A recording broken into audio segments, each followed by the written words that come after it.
It is a wonderful morning on Global TV this morning. It is Razep Africa show of Razep Media on Global TV. I am Wime Anetia. It is here that we bring you stories unapologetically. We bring you news unafraid. And of course, we tell you that we are around Africa and we take you to the scope of Africa where we tell you that everything about Africa is about us. The color of our skin, how we go about our daily activities, and how we think about ourselves. But of course, you know that every day when we come here, Monday to Friday, 11 a.m. till 11:55 a.m., we'll always take you first and foremost round African news and tell you exceptionally the things that you need to know. But of course, in Nigeria, we are still having a whole lot of issues, and one of which is INEC having to sit yesterday and told Nigerians that they are going to appeal a whole lot of cases that had been in court. But just before we get into some of these stories and also move to the segment where we'll discuss deeply about Africa, we'll take you onto the African News Update. And today we will begin in Sudan, where victims of the country's devastating conflict have taken an unprecedented step in their pursuit of justice. A group of survivors has filed the first war crimes complaints outside the Sudan against members of the Rapid Support Forces, accusing them of torture, rape, and other crimes allegedly committed during the ongoing civil war. The complaint lodged before Kenyan prosecutors by Legal Action Worldwide seeks the prosecution of 10 RSF members believed to have linked to Kenya. The move comes as international pressure mounts over atrocities committed during the conflict, which has claimed tens of thousands of lives and created the world's largest humanitarian crisis, with accountability remaining elusive for many victims.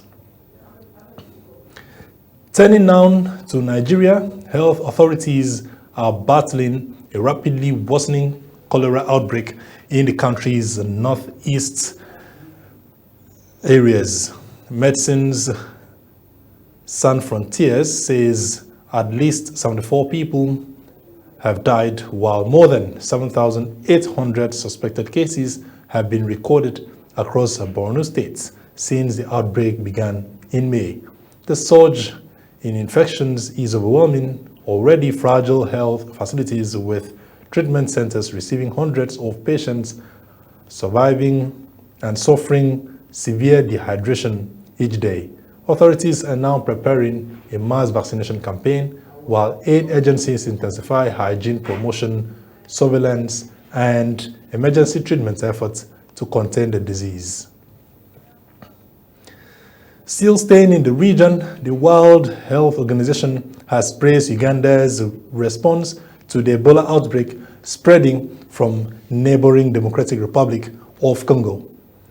WHO Director General Tedros Ghebreyesus commended the country's surveillance system and decisive public health measures during a victim and his visit to Kampala. Tedros noted that Uganda has recorded 19 cases, most of them imported, while maintaining a fatality rate below 1%. The WHO says continued cross-border collaboration, expanded laboratory testing, and additional treatment centers will be critical to containing the outbreak, even as some countries impose travel restrictions. And from then on, we go to migration concerns, where South Africa continues to witness the effect of rising xenophobic tensions, with hundreds of Malawian migrants preparing to return home after weeks of intimidation and violence targeting foreign nationals. Malawi says it plans to repatriate about 3,000 citizens, many of whom have reportedly been forced from their homes and businesses. Although the June 30 deadline issued by vigilante groups has no official backing, fears of further attacks have prompted several migrants to leave voluntarily, despite President Cyril Ramaphosa's call for calm.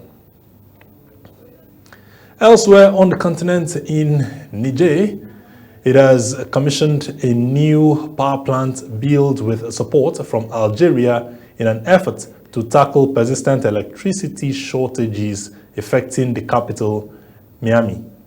Constructed in just 70 days and fully financed by Algeria, the facility is expected to provide temporary relief to residents who have endured daily power rationing since the 2023 coup. The project also forms part of Niger's broader ambition to become a regional energy hub through investments in nuclear, coal, and solar power generation. And now in East Africa, Tanzania and Singapore have signed 5 new agreements aimed at strengthening economic cooperation and expanding opportunities in trade, investment, and digital innovation. The agreements cover taxation, skills development, carbon trading, trade facilitation, and diplomatic cooperation. During the historic visit by Singapore's President Tharman Shanmugaratnam, President Samia Suluhu Hassan also invited Singapore to establish an embassy in Tanzania, as both nations pledged deeper collaboration under the African Continental Free Trade Area framework. And now lastly, the United Nations Refugee Agency has appointed Ghanaian humanitarian official Edem Wosorunu as its new Assistant High Commissioner for Protection, placing an experienced African leader in one of the organization's highest ranking positions. With more than 2 decades of experience in humanitarian cooperation and crisis response, Wosorunu is expected to play a key role in strengthening global refugee protection efforts at a time when displacement continues to rise across several regions of the world. And that is where we draw the curtain for African News Update.